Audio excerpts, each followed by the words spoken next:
Hey guys, Chase Arrington. I am commenting here on Suitcases and Faces, and Joshua asked me to actually talk about the joy of the Lord because he thinks I'm a joyful person, which I'm very flattered by, but that's not always true.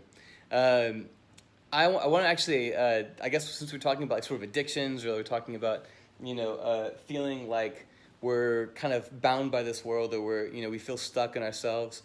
I think that there was one time, so I used to smoke cigarettes a lot, and I also was at one point I really had a really strong addiction to porn, and so like these two things, like I really hated them. Like I hated the idea that I was addicted to these things, and it bugged me a lot. And there have been other things that I've been addicted to like my business and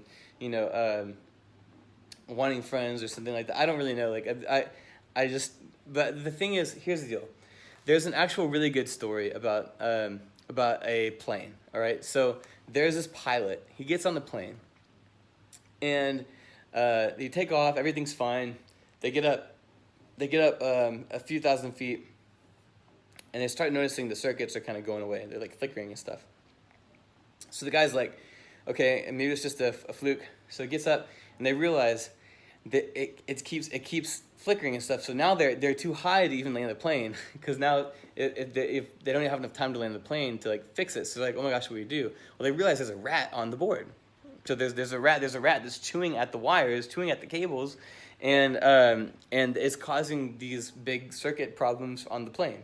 I don't know how the plane works, but let's just go with me on this. And so anyways, so this plane is kind of cruising along now. They're like, oh my gosh, what are we going to do? This is freaking scary. So the pilot thinks to himself, and he goes, you know what? If I pull the plane up, and I just keep going up, and I keep ascending up, the rat won't be able to breathe. It will suffocate, and it will die up at that altitude. So he pulls the plane up, and surely enough, the rat dies. The problems go away, and they're able to land the plane safely and get to their destination. So what I guess the analogy here, and the way that I've understood this, the way I heard it originally, I forget exactly who told it. I want to say it's somebody from Andy Stanley's church. But like, sorry, I had a pimple. Stop, Chase, that's stupid. So I think the purpose of this is the rat represents our sin. It represents the law. It represents all the things that we feel like we should do, ought to, want to, would do, wish we could do.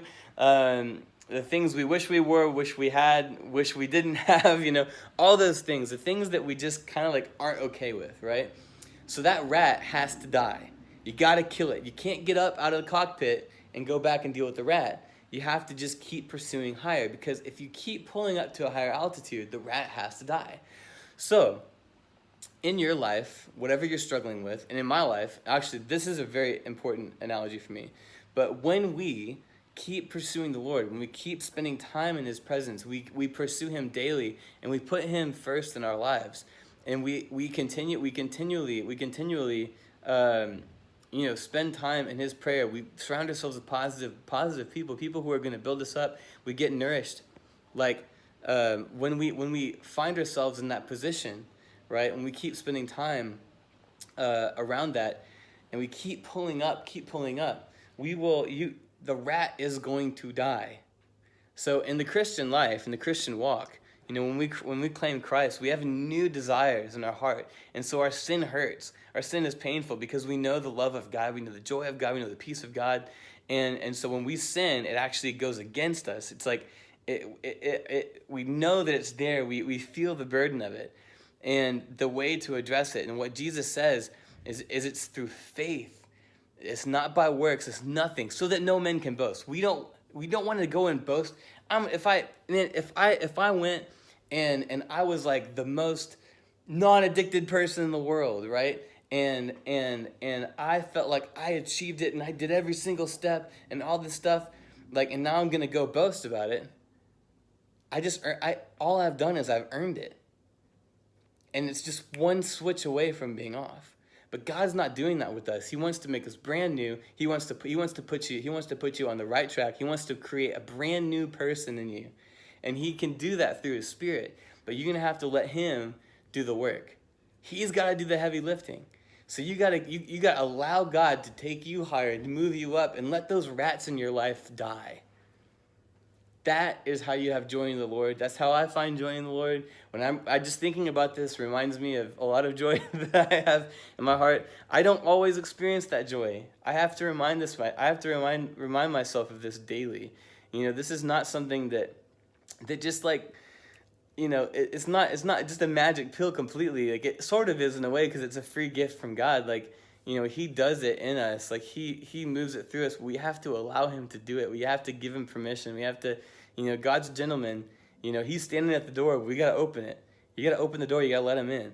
So I would just encourage you that whatever those rats are in your life, stop focusing on them so much, because you don't have time. You don't have time to deal with rats.